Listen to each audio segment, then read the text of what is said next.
Hi, this is Deboki, and today for Not My Thesis, I'm going to be talking about my resolution for 2019.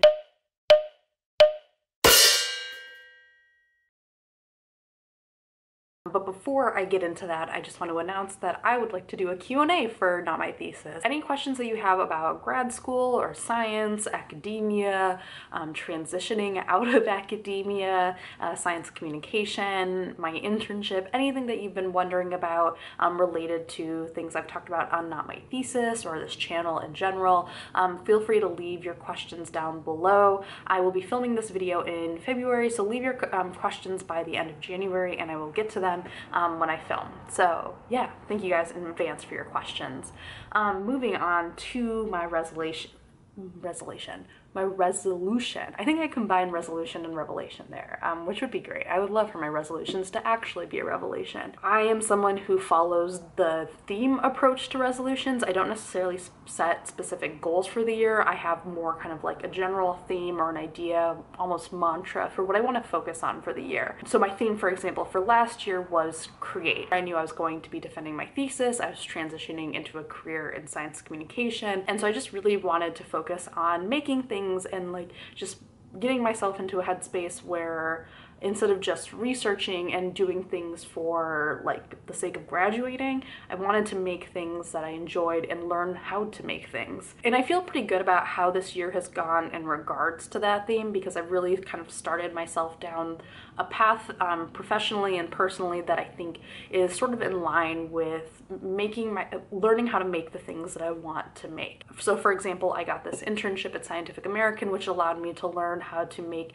animations about science. And I had never made any animations before. I've always loved animation growing up. If you like had asked me what I think the coolest job in the world is, I actually probably would have said like comic book artist or like animator, because I always thought that was really cool. And while nothing I make now is on the level of someone who's like animating a TV show, it's been really cool to learn how to make animations, because especially for me, it feels like a combination of things that I've done like with computer programming, but also things that are much newer to me related to design. With that said, my theme for this year is very different. When it comes to setting a theme for my next year's resolution, I can usually start to put the pieces together for what that theme will be like around June of the previous year. So like something like create, I think I knew like pretty early on in 2017 that that was going to be my goal for 2018. 2019 has been completely different. I was starting to get really worried because it was like November and December and I had no idea what I wanted my theme for 2019 to be. I did not know like whether or not I was going to even have one. I was just kind of like, maybe I just won't make a theme. Like I'll just kind of just let it go. And I wouldn't have been opposed to that. I think sometimes it's nice to not necessarily keep yourself doing the same things over and over just for the sake of doing them. Sometimes it's good to like step back and take stock of whether it's serving you in the same way. But I still kind of felt like I needed something. And in a weird kind of reverse psychology way, it's actually led me to my theme, which is uncertainty. So 2018, like I have said probably countless times on this channel, was a very big year for me. I defended my thesis in January, which was a very, very, very, very rough time. Just like trying to get everything done and powering through all of that. It was very satisfying, but the lead up to it was challenging.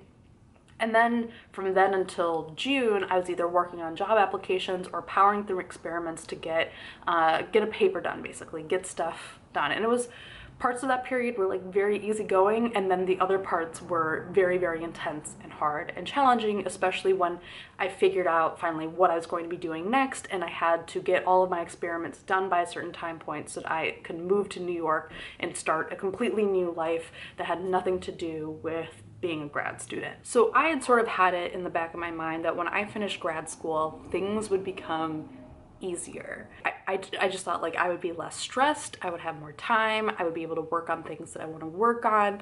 Like I just had this feeling that like, okay, this huge thing that's been a huge part of my life is no longer going to be a huge part of it. That means I have space for all of the other things that I want to do instead. And to a certain extent, that's been true. I definitely am much less stressed than I was in grad school.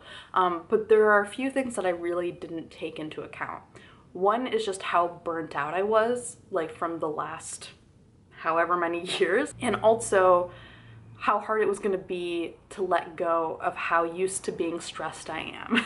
I think a lot of people have been talking about burnout, and a weird part of the burnout conversation that I don't see as much, but that I have really felt, is that feeling of like you almost become addicted to that stress. There's almost this like paradoxical, perverse comfort in being stressed sometimes, when that's like the main thing that almost guides you in figuring out how you're going to structure your day. So for me in grad school, yes, grad school was very, very stressful. But one of the things that was really easy for me about grad school is that I always knew what the goal was. The goal was to get papers published and to graduate.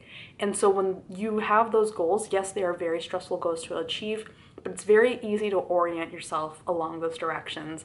And when I graduated, I no longer had those directions. I am one of those people who is very much goal driven. I have taken pride in being ambitious, and it's hard for me to not quite know what ambitious looks for me right now. And so for the past few months, coming off of being burnt out, coming off of being so stressed, it's been really weird to be in a position where what I'm stressed about is almost a lack of stress. Like, I don't know what to do without it because I don't have it kind of dictating what I'm doing every day. And I don't think that that's healthy, which brings me to my goal for 2019. So I finished my internship at Scientific American in December. And so I'm now in this weird stasis period of where I'm both freelancing, but also applying for internships, but also jobs, and just kind of seeing kind of what opportunities are there and available and figuring out my next steps. Like, I have a vague sense. I know that I really love science, and I love science communication, and I love working with multimedia. So I love working with video, and I want to work more with podcasts as well. Like, there's a lot of stuff that I know that I want to learn,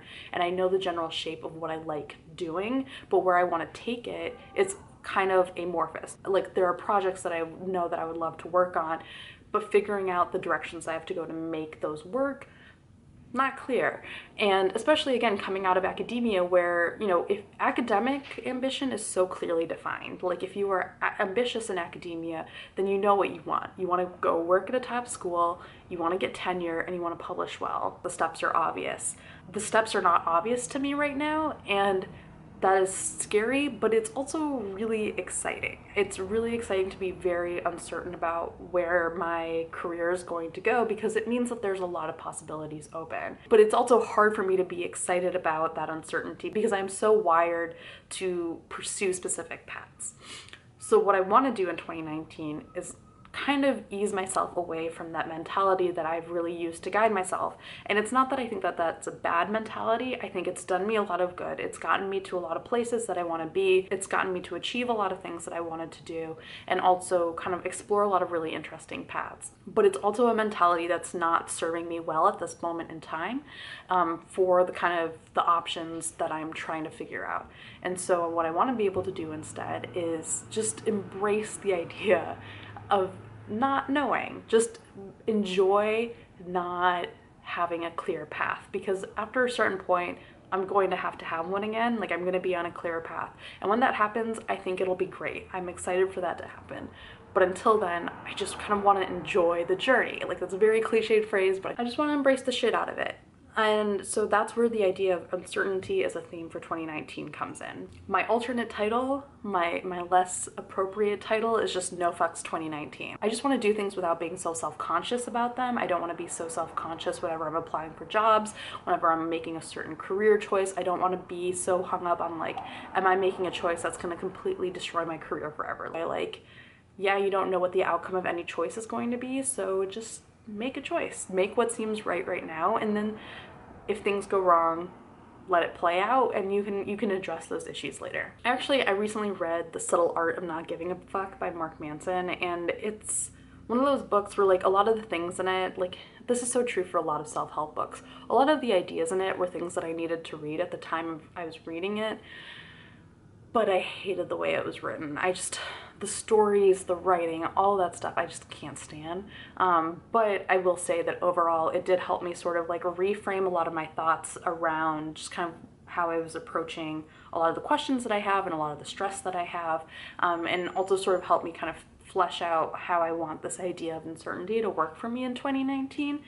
So we're gonna see how this goes. It's not an easy theme because I feel like by its very definition, it's not a theme that lends itself well to like really tangible actions, but I think that's also part of the point.